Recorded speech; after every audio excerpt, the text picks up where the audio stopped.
वहीं बीजेपी के राज्यसभा सांसद कृष्णलाल पवार ने हरियाणा न्यूज से खास बातचीत की है। क्या कुछ उन्होंने कहा, सुनिए आप भी। राज्यसभा सांसद कृष्णलाल पवार हमारे साथ मौजूद हैं। सर, आप प्रभारी से मिलने पहुंचे हैं, क्या कुछ बातचीत होनी है, किस प्रकार से क्या मुद्दे रहने वाले हैं आज की बातचीत की? आज ये फरीदाबाद से अलग अलग एससी समाज की जो संस्थाएं हैं, चाहे डॉक्टर भीमराव अम्बेडकर संस्था है, संत गुरुदास जी महाराज संस्था है, ये सभी संस्थाओं के लोग आए हैं और हमारे प्रभारी जी का विप्लव देव का धन्यवाद करने के लिए, माननीय मुख्यमंत्री मनोहर लाल का धन्यवाद करने, प्रधानमंत्री का धन्यवाद करने के लिए। जो हरियाणा प्रदेश में एक बहुत लंबी लड़ाई थी 1966 से क्लास 1 और 2 में प्रमोशनल रिजर्वेशन, वो माननीय मनोहर लाल जी ने वो लागू की है, तो उसका हम धन्यवाद। दूसरा, कल जो लोकसभा में धारा 370 जो हमारे बाबा साहब का मिशन अधूरा था, उसको प्रधानमंत्री ने पूरा किया है और अमित शाह जी ने धारा 370 को तोड़ा था, क्योंकि जब वो लॉ मिनिस्टर थे तो उन्होंने फाइंडिंग दी थी कि धारा 370 यहाँ पर लगाई नहीं जाए, उन्होंने विरोध किया था।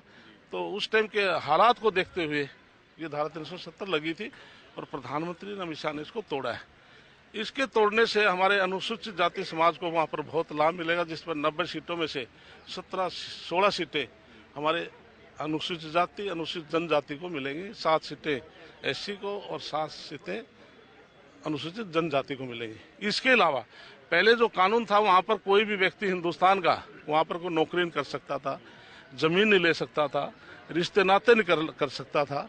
तो इसलिए केवल एक काम कर सकता, हिंदुस्तान का व्यक्ति वहाँ जाकर केवल सफाई कर्मचारी का काम कर सकता था। तो इतना अपमान हिंदुस्तान वालों के साथ वहाँ पर होता था। लेकिन अब वहाँ पर रिश्ते नाते भी होंगे, वहाँ पर जमीन भी लेंगे, वहाँ पर हम व्यापार भी कर सकेंगे।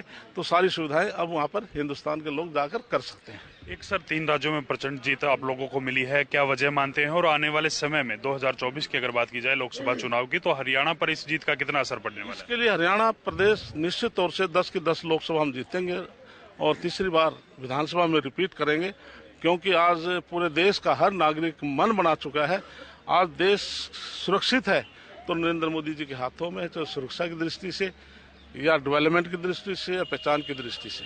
एक राजनीतिक गलियारों में चर्चा ये भी हो रही है कि लोकसभा चुनाव के साथ साथ हरियाणा विधानसभा भी चुनाव कराने, कैसे देखते हैं सर? इसके लिए ये पार्लियामेंट बोर्ड और संगठन का और ऊपर स्तर के नेताओं के ये विषय की बात है, इसके बारे में कुछ नहीं कह सकता। अगर ऐसा कुछ होता है तो तैयार है भारतीय जनता पार्टी? भारतीय जनता पार्टी बिल्कुल, हमारे पूरे देश में भारतीय जनता पार्टी ऐसी पार्टी है जिसके 18 करोड़ कार्यकर्ता पूरे देश में। हम 24 घंटे के नोटिस पर हम चुनाव लड़ सकते हैं, क्योंकि पन्ना प्रमुख तक हमारे बने हुए हैं।